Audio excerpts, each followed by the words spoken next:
వారసురాలు serial June 16వ episode చాలా ఆసక్తికరంగా సాగింది. విడాకుల విషయంలో సౌదామినితో గొడవ పెట్టుకుంటుంది మైథిలి. విడాకులు ఇవ్వనని సౌదామినిని ఎదిరిస్తుంది. అసలేం జరిగిందో పూర్తి వివరాలు ఈ వీడియోలో చూద్దాం. బావలేని జీవితం నాకొద్దని చందన చాక్తో కోసుకోబోతూ ఉంటే అందరూ అడ్డుపడి ఆపుతారు. నీకేమైనా పిచ్చా అంటే అవును, బావతో కలిసి బ్రతకాలని పిచ్చి. అది నెరవేరకపోతే నేను బ్రతకలేనని చందన అంటుంది. నీకేమైనా అయితే మేము తట్టుకోలేమని సౌదామని అంటూ ఉంటే బావ ఇంకొకరి సొంతమైతే నేను బ్రతకలేనంటుంది చందన. సాకేత్ భార్య స్థానంలో మైథిలి ఉంది. ఇప్పుడు ఇదంతా కుదరదు, నీకు అవకాశం లేదని హరిశ్చంద్ర అంటూ ఉంటే మీరు నిజంగా నా తండ్రేనా అని చందన అంటుంది. నాకు ఈ ఇంట్లో ఇంత అన్యాయం జరుగుతుంది, నాకు భరోసా కూడా ఇవ్వడం లేదని చందన నిలదీస్తుంది. కైలాసనాథ్ కూడా చిన్నప్పటి నుంచి అదేదడిగితే అది ఇచ్చావు, ఇప్పుడు ఎందుకు ఇలా మాట్లాడుతున్నావు అని అంటాడు. మీరు కోరుకునేది జరగదు, వాస్తవం మీరు గ్రహించట్లేదు.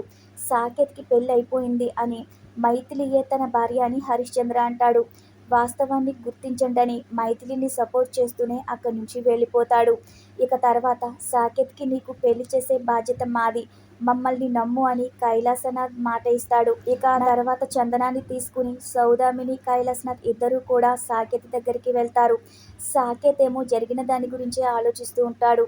అప్పుడే నీకు జరిగిన ఈ పెళ్లిని నువ్వు అంగీకరిస్తున్నావా, మైథిలిని నీ జీవిత భాగస్వామిగా ఒప్పుకుంటున్నావా అని సౌదామిని సాకేత్ను అడుగుతుంది. జయంతి కూతురని సాకేత్ గుర్తు చేసుకుంటాడు.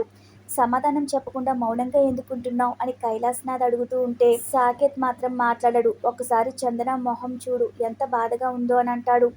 ఏదో ఒక సమాధానం చెప్పమని సౌదామిని నిలదీస్తుంది. నువ్వు తనతో కలిసి బ్రతకాలనుకుంటున్నావా చెప్పు అంటుంది. మీ మావయ్య స్థానంలో ఎవరైనా ఉంటే అసలు ఇలా చేసేవారే కాదు. ప్రస్తుతం మీ ఇద్దరికి జరిగిన పెళ్లి గురించి మీ మావయ్య ఆలోచించి ఆగిపోతున్నాడు. ఈ పెళ్లి నీ ప్రమేయం లేకుండా జరిగింది, నువ్వు స్పృహలో లేకుండా జరిగింది. ఈ పెళ్లికి విలువ లేదు. నువ్వు తనతో కలిసి బ్రతకాలనుకుంటున్నావా, నువ్వు కూడా ఇది దేవుడి సంకల్పం అనుకుంటున్నావా చెప్పు అని సౌదామిని నిలదీస్తూ ఉంటే లేదు అంటాడు. ఎట్టి పరిస్థితిలోనూ నేను తనతో కలిసి బ్రతకలేనంటాడు. నేను తనతో కలిసి బ్రతికితే ఏం జరుగుతుందో నాకు తెలుసు అంటాడు. నా జీవితంలో ఎలాంటి పరిణామాలు వస్తాయో కూడా నాకు తెలుసు. ఈ కుటుంబంలో ఎలాంటి అల్లకొల్లలు రేగుతాయో కూడా నాకు తెలుసు. నేను ఈ పెళ్లిని గౌరవించాలనుకోవడం లేదు, తనతో కలిసి బ్రతకాలనుకోవడం లేదు. మైత్రి నాకొద్దు అంటాడు. కనీసం చందన గురించి నువ్వైనా ఆలోచించావని సౌదామిని అంటుంది. మైథిలితో కలిసి బ్రతుకుతాను అంటావేమో అని కంగారు పడిపోయానంటుంది సౌదామిని. నీకు జరిగిన పెళ్లి గురించి నువ్వు మర్చిపో, ఇక మిగతా విషయాలు మేం చూసుకుంటామని కైలాసనాథ్ సౌదామిని ఇద్దరు కూడా సాకేత్తో అంటారు. ఇక కైలాసనాథ్ సౌదామినితో నువ్వు విడాకుల గురించి లాయర్తో మాట్లాడమని చెప్తాడు. మరోవైపు జయంతిని హాస్పిటల్కి తీసుకొస్తారు. తనకు ఏమవుతుందో అని అందరూ కంగారు పడుతూ ఉంటారు. ఇక మైథిలితో సౌదామిని నువ్వు ఈ డివోర్స్ పేపర్ మీద సంతకం పెట్టు అని అంటుంది. నేను సంతకాలు చేయనత్తయ్య అని మైథిలి అంటుంది. నిన్నటి వరకు మేడం అన్నావు, ఇప్పుడు అత్తయ్య అని పిలుస్తున్నావేంటి అని చందన సీరియస్ అవుతుంది. బొమ్మల పెళ్లిని అడ్డం పెట్టుకుని నువ్వు ఇంటి కోడలు అయిపోదాం అనుకుంటున్నావా అంటుంది. సాకేత్కి శాశ్వతంగా భార్యగా ఉండిపోదాం అనుకుంటున్నావా అంటుంది. దైవ సంకల్పంతో జరిగిన ఈ పెళ్లిని గౌరవించడం నా బాధ్యత అంటుంది మైథిలి. నీకు పెళ్లి మీద నమ్మకం ఉన్నా సాకేత్కి స్పృహ లేకుండా నీ మెడలో తాళి కట్టాడు. అనుకోకుండా జరిగిన ఈ పెళ్లిని సాకేత్ గౌరవించడం లేదు, తను నిన్ను ఇష్టపడడం లేదని సౌదామిని చెప్తున్నా సరే ఒక అమ్మాయికి మెడలో 3 ముళ్ళు పడితే దాన్ని పెళ్ళనే అంటారు. ఇది పవిత్రమైన పెళ్ళనే నేను నమ్ముతున్నాను. సాకేత్తో కలిసే నేను బ్రతకాలనుకుంటున్నాను అని అంటుంది. మరి నీతో కలిసి బ్రతకడానికి సాకేత్ సిద్ధంగా లేడుగా అని సౌదామిని అంటుంది. ఇష్టం లేని అమ్మాయితో జీవితాంతం బ్రతికితే వాడు జీవితం కోల్పోతాడు. నాకు తెలుసు. నా కొడుకు సంతోషం గురించే నేను ఆలోచిస్తాను. వాడు జీవితాంతం సంతోషం కోల్పోతాడంటే నేనెలా ఊరుకుంటాను అని సౌదామిని అంటుంది. ఆయన నన్ను ప్రేమించకపోవచ్చు కానీ నేను ఆయన్ని ప్రేమిస్తున్నానని, ఏదో ఒకరోజు ఆయన కూడా నన్ను ప్రేమించేలా నేను మార్చుకోగలనని మైథిలి సమాధానం చెప్తుంది. చూసావా ఎలా అంటుందో, ఇదంతా ప్లాన్ ప్రకారమే చేసిందని నీకు ఇప్పుడైనా అర్థమవుతుందా? ఇదంతా ప్లాన్ అని అంటుంది. ఒక ప్రణాళిక ప్రకారమే జరిగిందని చెప్తుంది.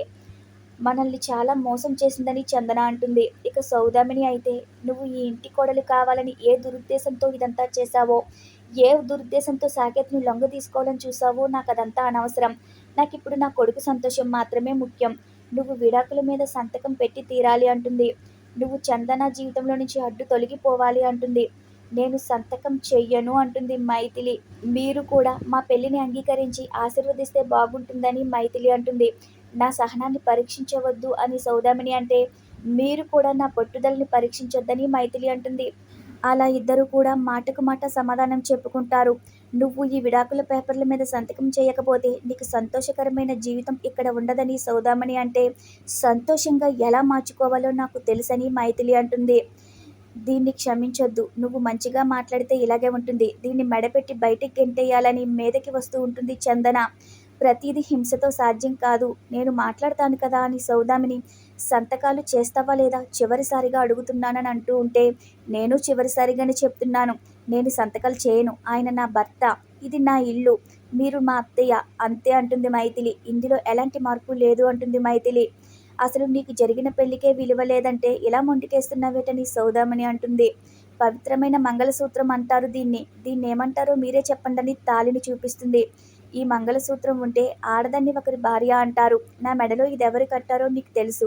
ఈ మంగళసూత్రం విలువ మీకు తెలుసు. అటువంటప్పుడు మీరు సంతకం చేయమంటే నేనెలా చేస్తాను అంటుంది మైథిలి. మీరు పెళ్లి కాదంటే నేనెలా ఒప్పుకుంటాను అంటుంది. అవునా, ఈ తాళి చూసే కదా ఇదంతా చేస్తున్నావు. ఈ తాళి తెంచి పడేస్తానని మీదకి వెళ్తుంది సౌదామిని. తాళి పట్టుకుంటే వెంటనే చేయి పట్టుకుంటుంది మైథిలి.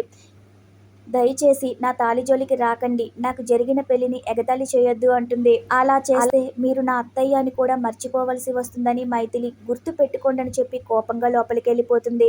ఇక వెంటనే చందన ఆ మైథిలి కావాలనే ఇదంతా చేసింది. కావాలనే బావని లొంగ తీసుకుని ఈ ఇంట్లో అడుగుపెట్టింది.